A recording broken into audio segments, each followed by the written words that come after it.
So people are still joining, but maybe we'll get started. So it's a great pleasure and a personal pleasure to introduce Alex Kolevzon as our final speaker of the academic year. I'll say what I have to say, but I think you probably all know that Alex is a child and adolescent psychiatrist. He's a professor of psychiatry. He directs the the CAP Mount Sinai Health System program, so all the child and adolescent psychiatry across the system. And he's also the clinical director of the Seaver Autism Center, which has been an important part of my relationship with him. Alex has really driven a lot of the important research in autism, multiple aspects of it, and has also been taken on a lead role in looking at rare genetic forms of autism, understanding genotype, phenotype, what is the phenotype, and using that kind of rare genetic approach to actually drive clinical trials. He's also created and is the head of a large national network on one of these rare disorders, and has done multiple clinical trials, both in idiopathic autism and in these rare disorders, and has been really kind of, I would say, a lead in some of these disorders, like the world leader in Phelan-McDermid syndrome as an example. So he's obviously involved in the education mission to his role in CAP. He's involved in the research mission, the clinical mission. He's gotten awards as a mentor, other awards, and he's very much appreciated for all three of his major roles at Mount Sinai and elsewhere. So Alex, I'm going to turn it over to you. I'll remind people you can use the Q&A button. This is a webinar, so questions go to Q&A, and we'll read them out. And this is the last talk of the season, and we're making decisions about what we'll do for next academic year. This was kind of started during COVID as a way to kind of keep in touch, but it also turned out to be a way to hear about what other people in the department are doing. So it's a little different than our other seminar series. And so there'll be a poll going out at the end of this. People can suggest what they think might be a good event, frequency, whether have it at all, whatever you want to recommend for next year. All right, I'll shut up now. Thanks, Alex. Take it away. Thanks, Joe. It is a pleasure to be here. My polling preference would be to do this, but do it in person. I'm actually sincerely hoping this is my very last Zoom lecture ever. But it is good to be here, and I appreciate the opportunity to talk a little bit about the work that we've been doing at the Seaver Autism Center. I think I'll focus a lot on new treatment development and some trials that we've been doing, but more importantly on our tribulations and the challenges that we face and how we're trying to address some of those challenges. These are my disclosures. I will be speaking about a compound called insulin-like growth factor 1, or IGF-1, and of note, both Joe and Mount Sinai share a patent in IGF-1 for Phelan-McDermid syndrome, so that's relevant here. So this is autism. I thought I'd be a little bit didactic because this is a broad group and tell you about sort of clinical features just to kind of orient ourselves. But we've got two core deficits in autism: social communication deficits and restricted and repetitive behaviors. And when you have enough symptoms and they meet a certain critical threshold, it creates this kind of perfect storm of autism. It's a purely behaviorally defined diagnosis. So the diagnosis is made irrespective of any underlying biology or genetics. And that poses a significant challenge to us as we try to develop treatments or really better understand this condition. But the real complexity lies in its heterogeneity. So these are kids that have lots and lots of ADHD symptoms, sensory sensitivities, impulsivity and aggression, anxiety and OCD, expressive and receptive language disorders, and about a third have EEG abnormalities, and probably about 10% will have frank seizures. So it really gets very complicated both to diagnose, but more importantly, to really treat effectively. I always like to kind of orient people to some of the risk alerts. So autism is challenging because often we are looking for the absence of symptoms, right? The absence of eye contact, the lack of joint attention, kids not responding to their names. So many of these features that I'm putting up here really should come online by about 12 months. And so if kids are showing delays in these areas by 12 months, that's what's considered to be a risk alert, and certainly warrant a evaluation for autism. And actually, as part of pediatric follow-up, it's routinely recommended to screen for autism, specifically for autism, at 18 and again at 24 months. But just to go over some of the features, the ability to point, to bring things to show, to share enjoyment, That's often absent in autism and should be absent by 12 months. Mastery motivation, the idea of a kid being on a playground and climbing up to the top of the slide and getting very happy and clapping their hands. Often that's kind of reduced, at least in autism. In terms of emotional tone and infection, these kids are somewhat blunted in their emotional tone. It's not that they don't giggle or laugh when you interact with them, but just generally speaking, they can be somewhat blunted. They'll often not show a lot of interest in other kids. They have all kinds of restricted interests or unusual sensory interests. So you give a child with autism a truck, for example, rather than playing with it appropriately as though it was a truck, they might hold it up to their face, rub it on their face, get focused on parts of the object like the wheels. As I said, they often don't respond to their name, expressive and receptive language problems. There's a delay in imitation. So if you kind of clap your hands in front of a 12-month-old, they'll reflexively imitate that. Pretend play is usually absent or at least impaired. And then they engage in a number of motor stereotypies, where they're kind of flapping their hands or they're rocking. Those are some typical autism kinds of features. What else do I want to say about this slide? That pretty much covered it. Oh yeah, so often I'll get, everyone's concerned about autism these days, obviously. So I'll get phone calls from neighbors and the dog sitter's cousin, and people will say, I'm terrified my child's got autism. And you can actually ask a few questions even on the phone to sort of quell people's concerns. But some of the most specific features and most concerning features are probably eye contact, joint attention, and response to name. So if kids are engaged and making eye contact and responding to their name and pointing and responding to pointing, at 12 months, you can kind of, bring some of the anxiety down a little bit. I thought I'd show you some videos. Jen Foss-Fi gave me these videos. This kind of reflects some of the diversity that we see in autism. And you'll see two kids here. The boy on the left is very severely affected, nonverbal, and the boy on the right is much more verbal. But these are both kids with autism. I just wanted to give you kind of a sense of the diversity and the heterogeneity of the condition.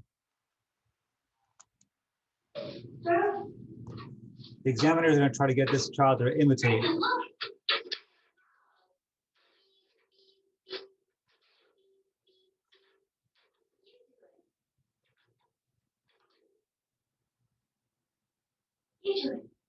There's really like no reciprocal play. The child shows no interest at all.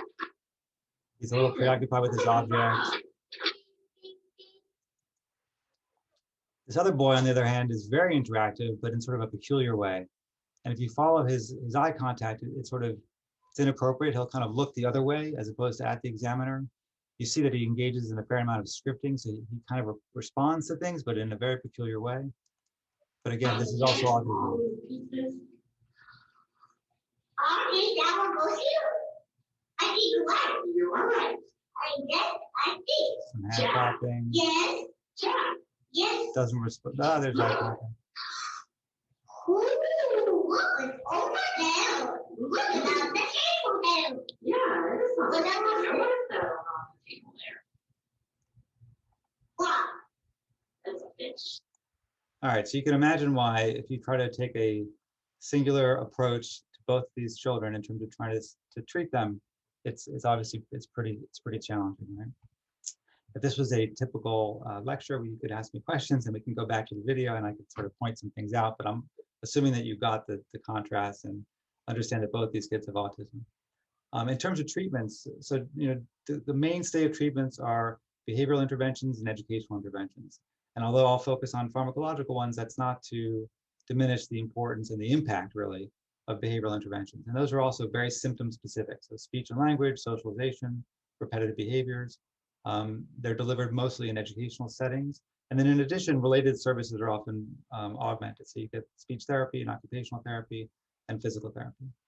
But from a medication perspective, we focus on what's called a symptom domain approach. So we're taking a very top-down approach, and we're trying to peel off specific symptoms like irritability and aggression, hyperactivity, inattention, anxiety. And these are all things that we can potentially target with the medications that we already have available. And this has been the approach to date. As it stands, large-scale studies using things like Medicaid databases suggest that about 50% of kids with autism are on at least one psychotropic medication. So it's a very common practice to use medicine.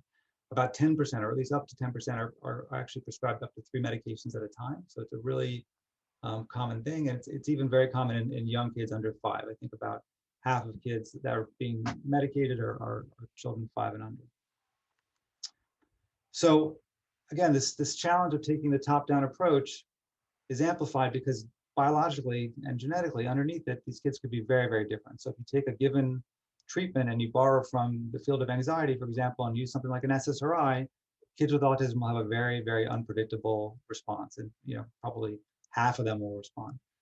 So that's this top-down approach. It's been somewhat successful, particularly in the kind of ADHD domain and the irritability and aggression domain, but it's been totally unsuccessful in targeting any of the core features. So language impairments and social impairments really haven't been addressed at all with our medications to date because we don't consider them to be in any way disease modifying. And so taking sort of a step back in the last decade or so, the field has shifted more towards a precision medicine approach. And we've had the advantage of autism being a highly heritable disorder, right? So this is genetically driven in the vast majority of cases, up to 70% of it is considered to be heritable in nature. And the idea is that you take a large swath of kids that are diagnosed with autism based on behavioral features, but then you do genetic discovery and try to identify specific genes. You can then model those genes in different systems like rats or mice or even human neurons now. And then you use that information to better understand the pathophysiology, which hopefully gives you some clues as to specific treatments that you can try first in the models, and then if they work, eventually to kids themselves. And this is the pathway we've been following at the Seaver Center, and this is the work that I've been doing for about a decade now. And it continues to hold a lot of promise, and I think we've made some progress, but we're far from major advances. But I'll walk you through some of what we've been doing so far. And just to level set, so you understand kind of broadly the genomic architecture of autism, it's basically made up of either very high impact, high penetrant, large copy number variants that are relatively rare, but when present are considered to be the cause of autism in a given child. Right? And that's up here. So things like SHANK3, tuberous sclerosis, Fragile X syndrome, these are the kinds of genes that we've identified to date that we know cause autism. And down here are the common variants, which are present and relevant, but really have a relatively small effect, and probably only when dozens literally of common variants get together and interact with each other does it result in the kind of final common pathway of autism. And these have been much less reliably identified because they are so common and because they're also of weak effect. Large variants with that are common don't exist because they wouldn't be sustainable. And obviously small variants with very small effect are not going to be identifiable. So this is kind of the state of where we are today. And actually genetic discovery in autism has been driven to a large extent by Joe Buxbaum and the Autism Sequencing Consortium. And so this is the results from the largest sequencing effort to date. It was led by Joe here. It collected about 35,000 trios. So these are probands with autism and then parents across 40 international groups and about 150 researchers. This most recent publication identified 102 new genes that were predicted to contribute to autism, with most affecting synapses or regulation of other genes, and most expressed very early in development. And at the Seaver Autism Center, we've kind of peeled off a few of these that we see to be very high yield in terms of using these genes to better understand autism more broadly, and also see these genes as potential opportunities for developing new treatments. There's 2 other genes that we're focused on, Fragile X and DDX3X, not shown here because they're both on the X chromosome. But I'll talk a little bit about SHANK3 and I'll talk a little about ADNP. The other important thing to understand is that many of the genes that we know cause autism and intellectual disability also converge on several common molecular pathways, with genes that control chromatin remodeling, transcription factors, and synaptic proteins. I've been especially interested in synaptic function proteins. And so here you see a picture of a synapse. Oh, now you can see my, nobody can tell me, but I assume you can see my cursor. This is a glutamatergic synapse. Here are some of the glutamatergic anchoring proteins, glutamatergic receptors.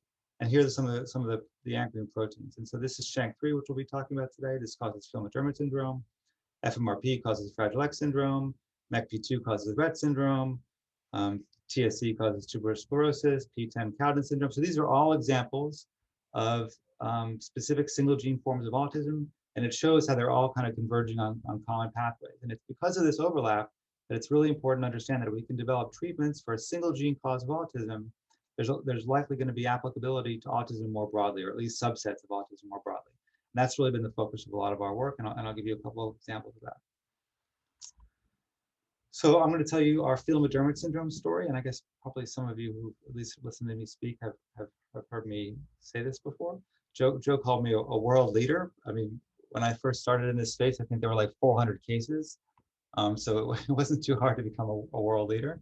But I've been very committed to this area, and this has been a really wonderful group of people to be working with.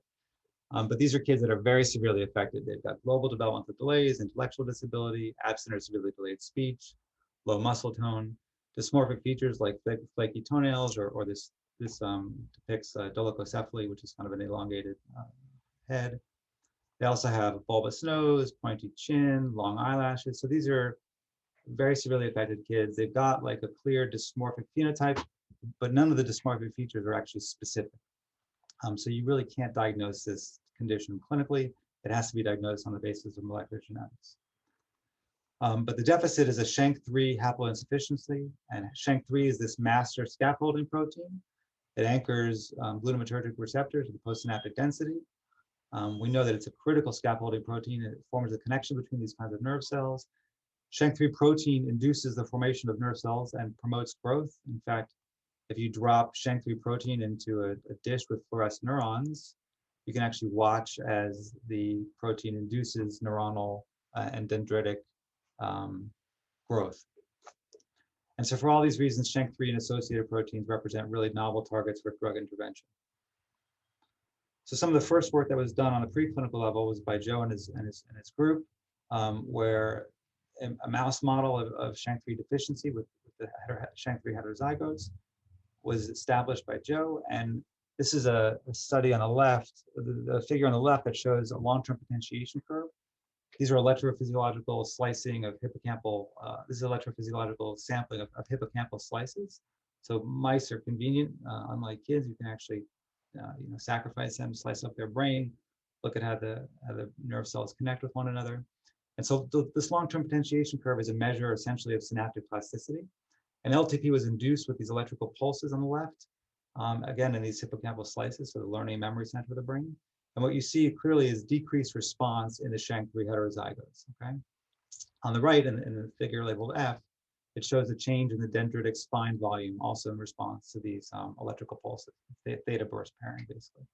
And so it's clear that haploinsufficiency of SHANK3 is associated with very clear synaptic deficits. Then the question becomes, how can you try to reverse some of these synaptic deficits? And one obvious way to do that is to think about growth factors. So things that sort of promote nerve cell growth. IGF-1 is a growth factor in particular. It's released by the liver in response to growth hormone secretion from the brain. We know it crosses the blood-brain barrier. We know it promotes brain cell survival, synaptic maturation, synaptic plasticity. It acts on the IGF-1 receptor to initiate several pathways that are responsible for protein translation, which in turn is thought to aid in cell growth, migration, and differentiation. So the obvious thing to do then is to kind of put IGF-1 back into these model systems, which is what Joe and his group did. And what he shows here is the long-term potentiation deficits are essentially reversed under the influence of IGF-1. Also important, it's all about dosing for us clinicians. And when they took a lower dose of IGF-1 and put it into the heads, there was really no significant difference in long-term potentiation. But when the dose was increased to doses that are consistent with what we give kids, the deficits were entirely rescued. So these again are hippocampal slices. This is electrophysiology. It's an important proof of concept. Perhaps more clinically relevant, you can actually look at these mice and see that they've got motor skill deficits. Also consistent with what happens in the kids. The kids have pretty significant deficits. So you put these poor mice on a rotor-rod, you see how long it takes them to fall off. They fall off relatively quickly. You give them IGF-1, and they can sort of hang on for a bit longer. So it's again sort of a principle. The principle is that you can perhaps rescue some of the motor deficits as well, and that's extremely relevant to us because these are the symptoms that the kids have also. So then what do you do? The next important thing, before that, you start to collect literature from all over the place. And at the same time, from a different lab at Stanford, they were taking blood from kids affected by Phelan-McDermid syndrome, reprogramming that blood into stem cells, and then pushing them into neurons, glutamatergic neurons in particular. And then they could do studies in those neurons in a dish and found that IGF-1 again restores synaptic deficits.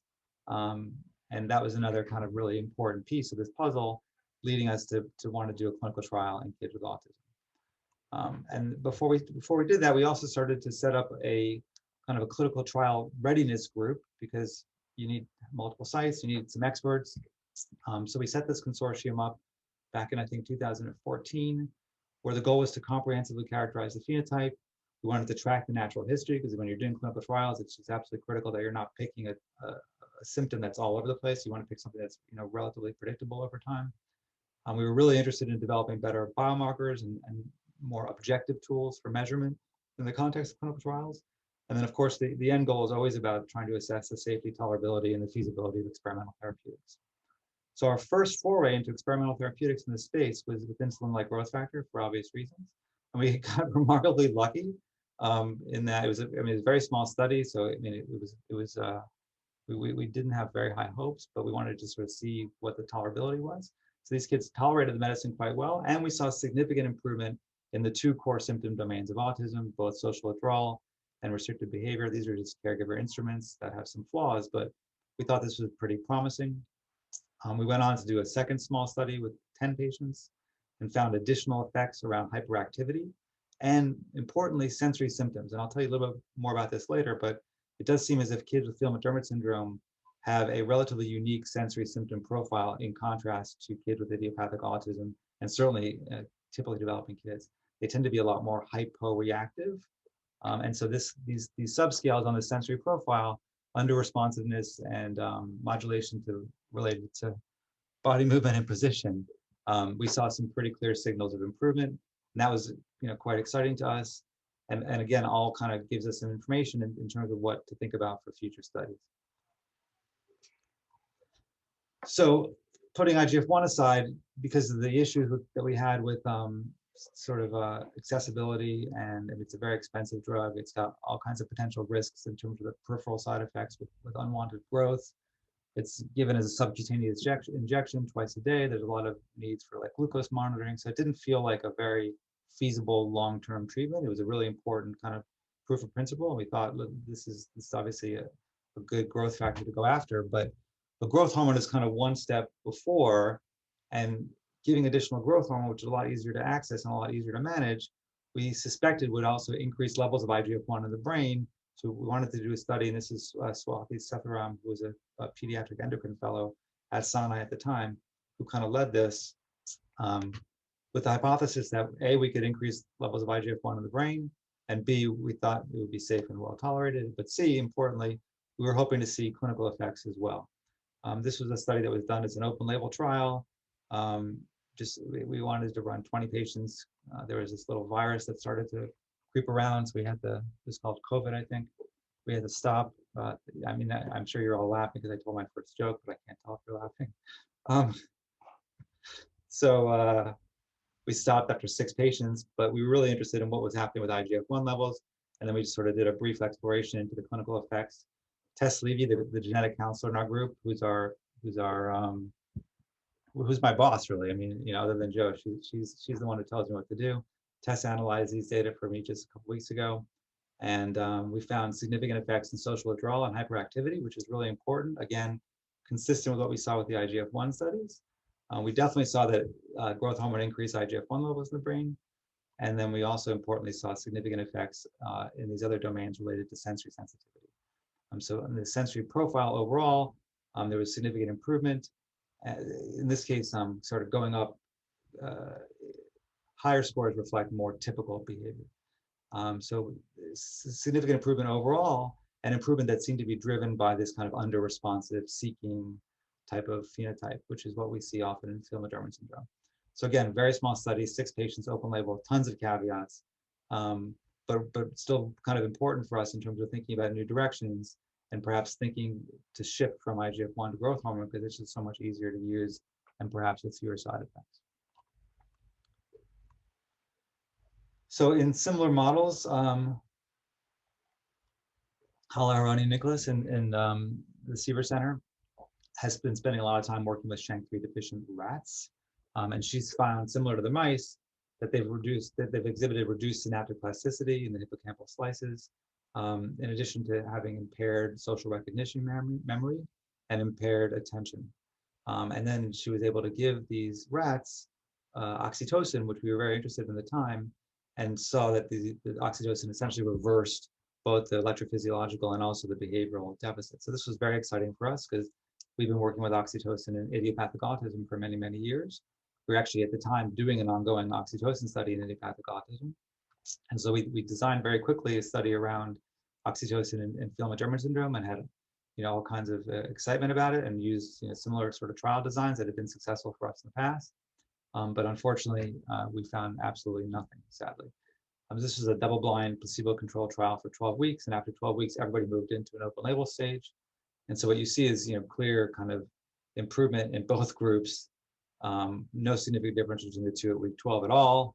And then even in the open-label phase, there was really no significant improvement between week 12 and week 24. So there's lots of different reasons that clinical trials fail. I mean, it could be we're measuring the wrong things. It could be, I just did a terrible job designing the study. It could also be that the drug didn't work.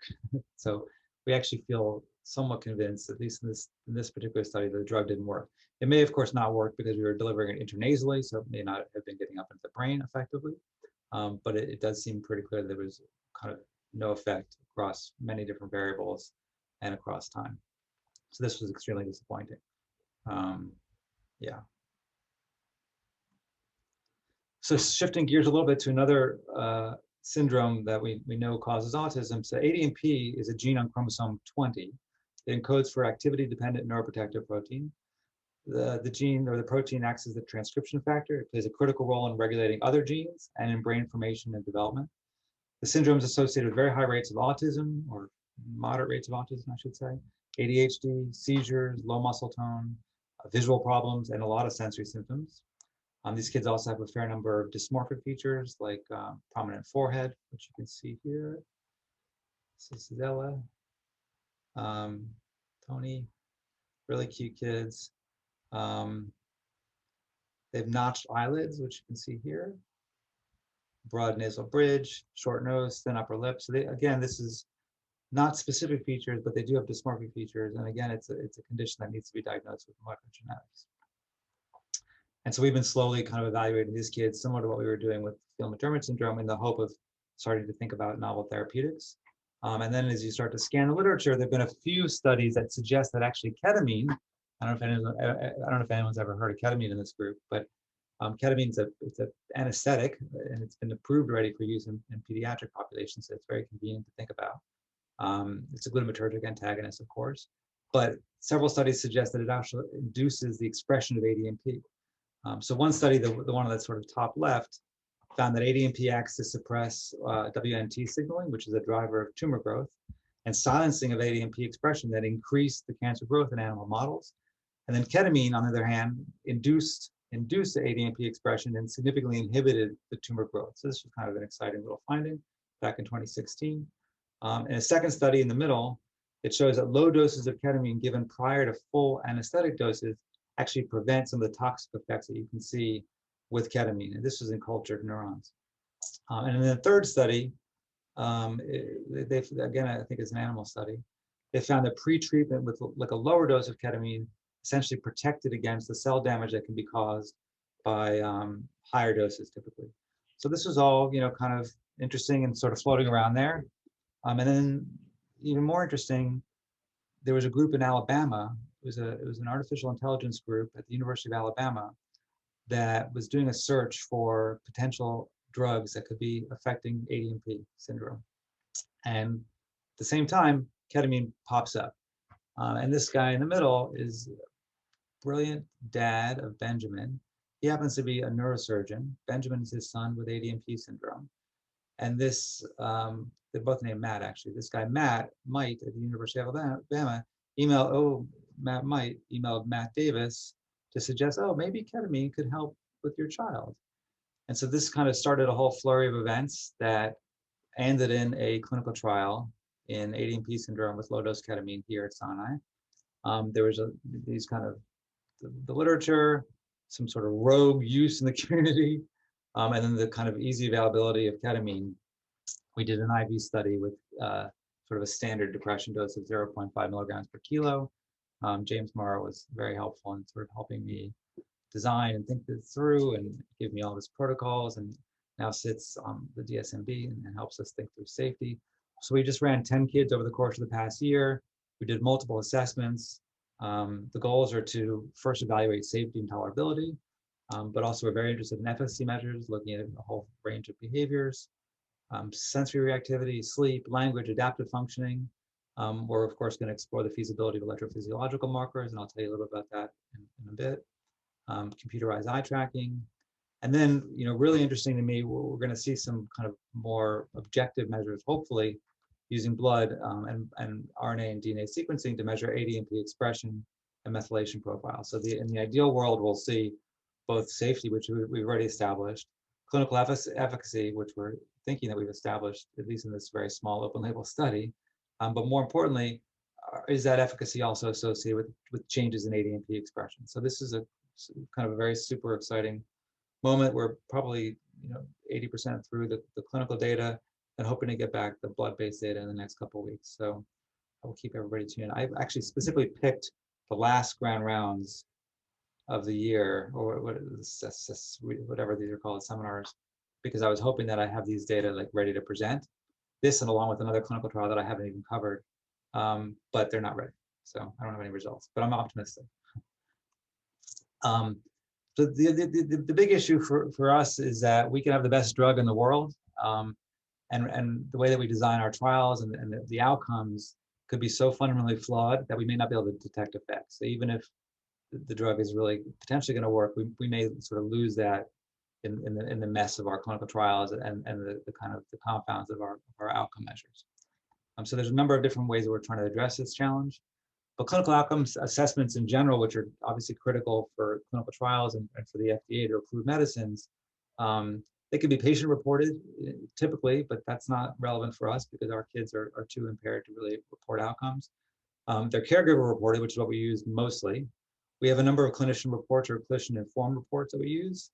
Composite instruments are being developed, but more importantly, can we find some objective tests where we can actually observe behavior, score it in a standardized way, and say with some confidence, oh, this is something that's changing, not because the parent thinks it's changing, but because we can observe it, with the naked eye, or at least through scoring paradigms.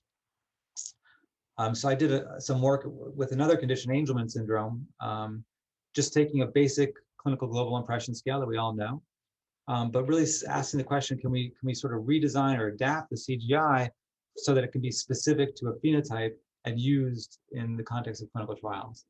And so through this study, we reviewed all the literature and interviewed caregivers and clinicians. And we wanted to determine the kind of most impactful symptoms affecting these kids. And the kind of consensus was that behavior, motor function, language, and sleep, for this condition anyway, were really the most impactful. We then engaged these expert panels to define and operationalize the symptom domains. We developed specific rating anchors with expert clinicians in each domain, both for the severity scale and the improvement scale.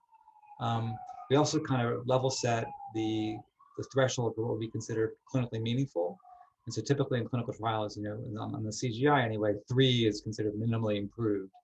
And 2 is much improved. And really often people don't consider 3 to be clinically significant. And really it's kind of the 2 that's thought to be the threshold.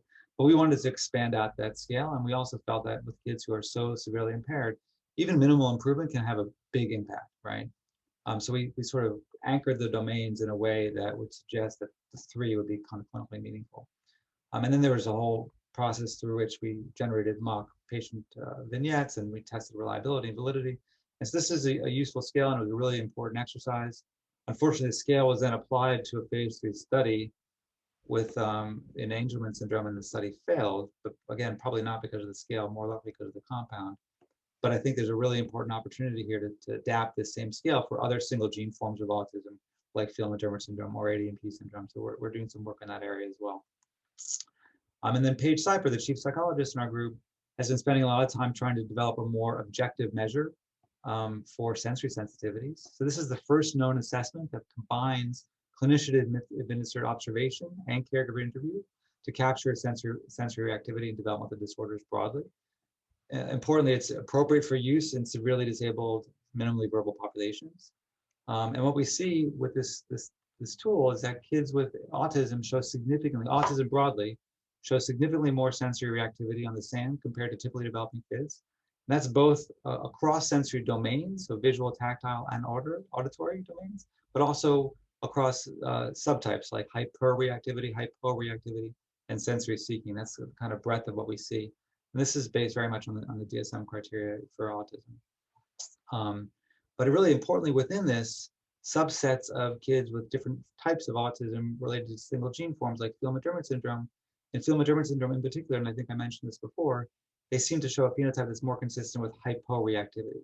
So they're completely different than typically developing kids, but even compared to idiopathic autism, and you see it here, they're significantly different because they show a lot more hyporeactivity than idiopathic autism. So that's a way to kind of distinguish them a little bit. It's also a way to kind of pull out a potential outcome measure for trials. I think that's all I want to say about that. Okay, so that's an example of kind of a novel objective assessment. The other way that we're trying to do a better job designing our clinical trials is by using biological markers. So biomarkers, everyone talks about biomarkers. There's lots of ways to use biomarkers. They can be used for diagnosis and screening, treatment effectiveness, early efficacy, target engagement, or stratification. My hope is to use them more for both target engagement and stratification, or to predict, like early efficacy, to predict early on who might respond to a given treatment, so you don't have to invest months or years in a trial before seeing the results. So Paige and Jen Foss-Feig in our group have been working a lot with electrophysiological markers. The goal is to identify subtypes of neurodevelopmental disorders based on excitatory and inhibitory profiles. The hope is to inform more personalized approaches to treatment. It can also be used, hopefully, to monitor treatment over time. And really importantly, we want to identify connections or associations between electrophysiological responses and clinical outcomes, because a given biomarker or some sort of electrophysiological EEG response is only as meaningful as it's connected to some clinical symptom, right? So I'll just walk you through one example of this. So this is transient visual evoked potentials. So VEPs are a non-invasive technique to evaluate the functional integrity of visual pathways. They're recorded from the occipital scalp, and they're recorded in response to a contrast reversing checkerboard.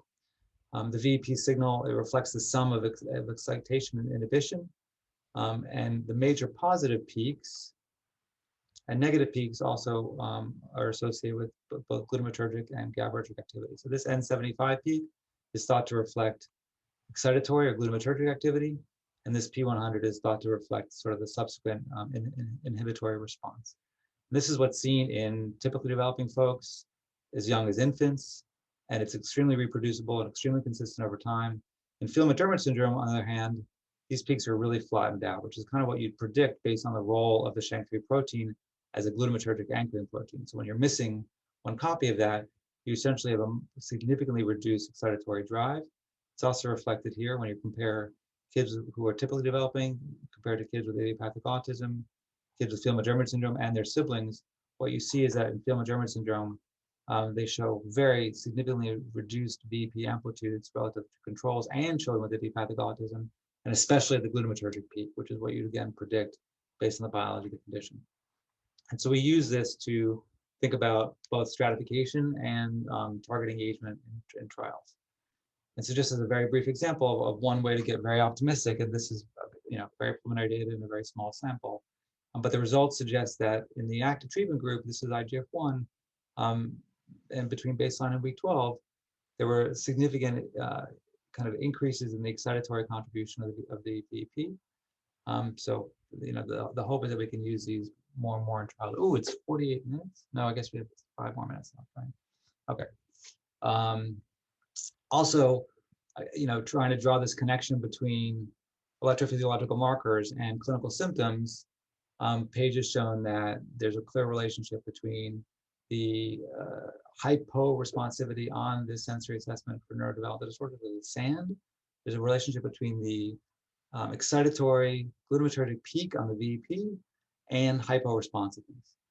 So the smaller the peaks, the more sort of hypo-responsive they are, which I think is important because it gives us some sort of window into potentially designing trials around that.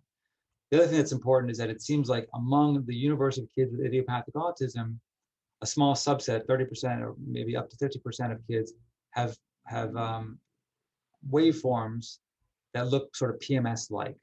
And so for us, this could be an opportunity to kind of peel off a subset and say, oh, if we can develop an effective treatment in Phelan-McDermid syndrome, it's possible that we can use things like biomarkers, or the VP in particular, to predict who among kids with idiopathic autism might respond to that same treatment, if that makes sense. And then I think this is one of my last slides, but this is an older study now, but I like it because it's so sort of pretty and stuff. But what it shows is the authors developed a protein interaction network. They identified hundreds of interactions among proteins that we know are encoded by autism genes. There's a high connectivity between SHANK3 and several other single gene causes of autism, which suggests, again, this idea that there's a common molecular pathway underlying autism phenotypes, even in distinct syndromes like Phelan-McDermid syndrome and tuberous sclerosis, for example, or Fragile X syndrome. And again, the hope would be that if you can develop a treatment in a single gene form of autism, you can then use that to treat subsets of autism more broadly. So we're not just trying to tackle the challenge of treating rare genetic diseases associated with autism. We're really trying to tackle the challenge of treating autism more broadly. And so in sum, I still think, despite our tribulations, that a genetics first approach does still hold promise for developing new treatments in autism. I think it's absolutely critical that we really carefully phenotype and select the right targets for these trials, because otherwise they're going to likely fail. We need better clinical outcome assessments that are specific to the syndrome and the phenotype. And we really need to do a much better job in developing and validating biomarkers. This is our wonderful team. I'd love to thank the Seaver Foundation for all of their support over the last 27 years, since 1993. And of course, Joe for all of his unwavering support for us lowly clinicians who he tolerates and has been extremely effective at driving this mission forward. Thank you very much. Thank you, Alex, for a great talk. Again, if questions, you could put them in the Q&A. Hillel says, great talk and thank you. Who says that? Hillel.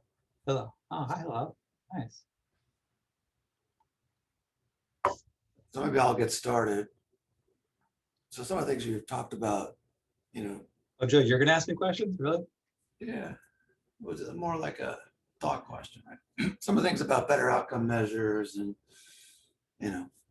that seems to be a yoke on the back of the field for decades, right? And everybody talks about it, but we see very little progress, right? Obviously, your work with CGI is clear, but I think you tell me if you think the CGI is a bit fuzzy, right? And then on the flip side, the biomarkers, where is the FDA in that? Right? We can come up with great biomarkers, but if they're not clinical, the FDA is not. Although verbally is showing support, are there examples? Yeah, look, I think it's true that the field has not made great advances. I think what they've done is they've taken measures that were developed for intellectual disability and tried to adapt them or refactor them. Those efforts have been challenging. I think what's shifted in the last year or two is there's a clear, so industry has now moved back into the central nervous system space and has gotten very interested in rare diseases. And industry is obviously, better funded in many ways. And I think they recognize now clearly that in order to be successful in clinical trials, the outcome measures need to be improved. And they also work, differently than academia, where we're sort of going, grant to grant.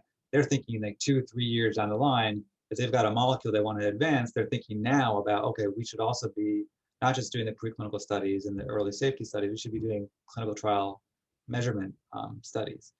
So I think we're at a bit of a tipping point where everyone's saying it, and there's money kind of coming into it, and industry's on board. So I think my hope is that things are going to change slowly. I don't think that the CGI is the answer by any means. I think that's a very small step in terms of what we can do. Yeah. Let me push back a little bit. I think when I've talked to industry, even as a non-expert in clinical things, the question we often get is, what's the endpoint, right? I'm sure you get the same question. So they're really looking to people like you to define the endpoint, right? And so if they are making measures, how are they making them without kind of just having an endpoint well defined in advance?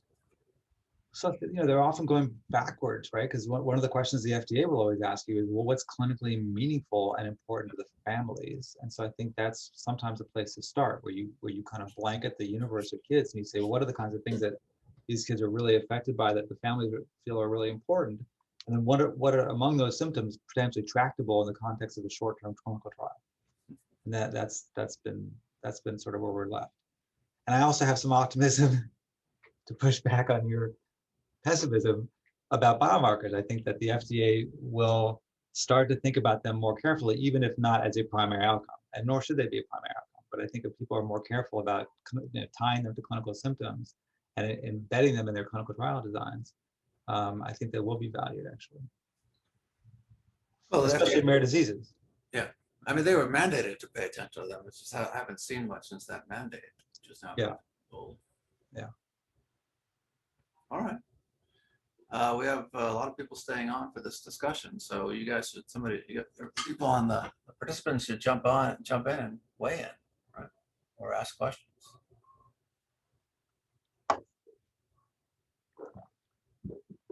Nope. All right. They're either as totally clear or completely unclear. I think it was totally clear. Oh, good. I understood everything. But you've heard it 100 times. Okay. Well, if there are no further questions, Alex, thank you for wrapping up the season, and thank you for surveying what really is a huge body of work, that you've been leading together with the Seaver Center and international collaborators over the course of, more than a decade. Sure. All right. All right, thanks. Everybody, and there'll be a survey going around where you can weigh in about your thoughts for this particular seminar series for the next academic year.